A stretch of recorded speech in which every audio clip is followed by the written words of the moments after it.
नमस्कार दोस्तों, मैं अंकुर उपाध्याय स्वागत करता हूं आप सभी का आपके अपने YouTube channel share market analysis में। दोस्तों यहाँ पे आप सभी के साथ बात करूंगा निफ्टी के ऊपर। 3-4 दिन पहले एक रिपोर्ट आई थी गोल्डमैन सैक्स की, जहां पे वो निफ्टी के ऊपर काफी बुलिश होते हुए दिख रहे थे एंड इसी के साथ उन्होंने निफ्टी पे अपना टारगेट अराउंड 20,000 रुपीज का रखा है।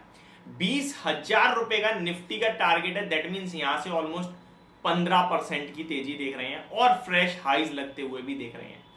अब उन्होंने ऐसा क्यों कहा है और क्या उनका पूरा का पूरा मतलब व्यू है, क्या रिपोर्ट में लिखा है, उसके बारे में बात करता हूं। उन्होंने सबसे ज्यादा फोकस करा है भारत की इकोनॉमी पे, जो कि बहुत स्ट्रांग दिखती है, जीडीपी ग्रोथ अच्छी दिखती है और पॉजिटिव रहेगी, ये उन्होंने अनुमान जताया है।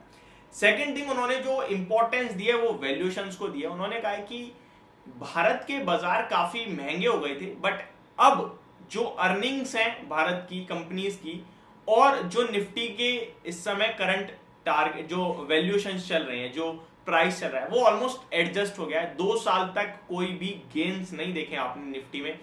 2 साल पहले ही आपके लिए ऑलमोस्ट 1-1.5 साल पहले ही 18,000 का लेवल निफ्टी ने टच कर दिया था, उसके बाद साइडवेज हो गया है।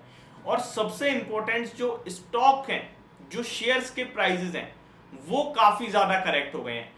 यहां पे एक सवाल ये भी उठता है कि जब शेयर्स करेक्ट हुए तो निफ्टी कैसे ऊपर है? तो निफ्टी को बचा के रखा है हैवी वेट्स ने। अब हिंदुस्तान यूनिलीवर तो नहीं गिरा, उसका वेटेज अच्छा है। अब एचडीएफसी बैंक तो ज्यादा नहीं गिरा, उसका वेटेज अच्छा है। टीसीएस ऑलमोस्ट आप देख सकते हो 30% डाउन है। तो टीसीएस जैसा दिग्गज जब 30% गिर गया है, तो आप सोचिए मार्केट में जो मिड कैप कंपनीज है उनका क्या हाल हुआ है। न जाने कितनी ऐसी कंपनी है जो 50% से ज्यादा करेक्ट है, और अगर स्मॉल कैप में आओगे तो 400 वाले 100 पे मिले फिर रहे हैं आपको।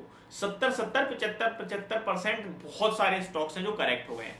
तो सवाल ये उठता है, क्या हमें खरीदारी करके चलना चाहिए या फिर नहीं? तो इससे पहले मैं आपको वैल्यूएशन के बारे में बताना चाहूंगा। निफ्टी का करंट पीई जो है 21 का है। अगर आप इसको चेक करना चाहते हैं तो आप एनएससी की वेबसाइट पे जाके इंडाइसेस में जाके हिस्टोरिक पे जाके पी सिलेक्ट करके आप देख सकते हैं। पर डे का, पर मंथ का, जो भी आपको सामने सारा डाटा आ जाएगा, जितना मर्जी आप लोड कर लीजिए वहां पे डेट डाल के, ठीक है। नॉर्मली ऐसे आपको निफ्टी का पीई नहीं दिखेगा। अब निफ्टी के पीई की बात करें तो 15 के नीचे जब भी जाता है निफ्टी का पीई, वो होता है अंडर वैल्यू। और मतलब ये अपॉर्चुनिटी आपको वंस इन अ वाइल मिलती है, यानी 4-5 साल 10 साल में एक आध बार मिल जाए तो मिल जाए। ये अपॉर्चुनिटी लास्ट आपको जो मिली थी वो कोविड के समय पे मिली थी, और वो भी केवल और केवल 5-7 दिन के लिए, 5-7 दिन के लिए। अब इतनी बड़ी टाइमिंग करना तो ना आपके बस की बात है ना मेरे, ठीक है। एक आध बार गलती से होगी, बहुत अच्छी बात है। अगर कर भी ली तो भी हम उसे लंबे समय के लिए नहीं होल्ड कर पाते। नॉलेज गेन करोगे एक्सपीरियंस से, और एक्सपीरियंस रखोगे ना, तभी आप ये सब चीजें समझोगे।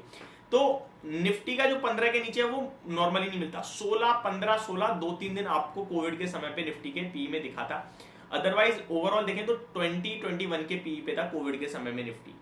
करंट पी अभी मैंने एक दो हफ्ते पहले वीडियो शूट करी थी, तब आपको बताया था निफ्टी का पी 20.08 पे, यानी कि कोविड से भी नीचे ट्रेड कर रहा है। तो ये आपको दर्शा रहा है वैल्यूएशन कि कितना सस्ता मिल रहा है आपको इस समय मार्केट। फिर भी बहुत सारे लोग ये सोच रहे हैं कि मार्केट बड़ी क्रैश हो सकता है, बड़ी गिरावट आ सकती है, कोविड बढ़ रहा है। वो थिंकिंग है और रहेगी। इस समय आपके लिए पॉजिटिव क्या है वो समझिए। पॉजिटिव सबसे बड़ी चीज है कि बाइंग मोमेंटम बिल्कुल खत्म है, बाइंग सेंटीमेंट है ही नहीं। लोग पैसा लगाना ही नहीं चाहते शेयर बाजार में, लोगों का पैसा बन ही नहीं रहा है। शेयर बाजार छोड़ के भाग रहे हैं और शेयर बाजार को उल्टा सीधा कह रहे हैं। ये सबसे पहला और सबसे बड़ा इंडिकेटर होता है जब स्टॉक मार्केट में सब बियर हो जाए और सबको नेगेटिव दिखने लगे, तो समझ लो बाजार अब उठने वाला है। क्योंकि यही समय जब सब गायब हो गए तो फिर आ जाएंगे बड़े लोग, खरीद के ले जाएंगे सारा माल। सेकंड थिंग, आपको वैल्यूएशन जो कि हमें थम्स अप दिख रहा है, सेंटीमेंट्स हमें थम्स अप दिख रहा है। गोल्डमैन सैक्स आके खुद पॉजिटिव कह रहे हैं, हमारी बैंकों की स्थिति बहुत मजबूत है, ऐसा आरबीआई गवर्नर शक्तिकांता दास जी ने खुद कहा है।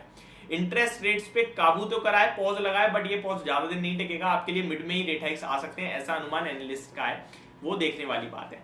इन्फ्लेशन की बात करें या फिर जीडीपी ग्रोथ की बात करें, हम वर्ल्ड में इस समय कहीं ना कहीं स्ट्रॉन्गेस्ट लेवल पे बैठे हैं।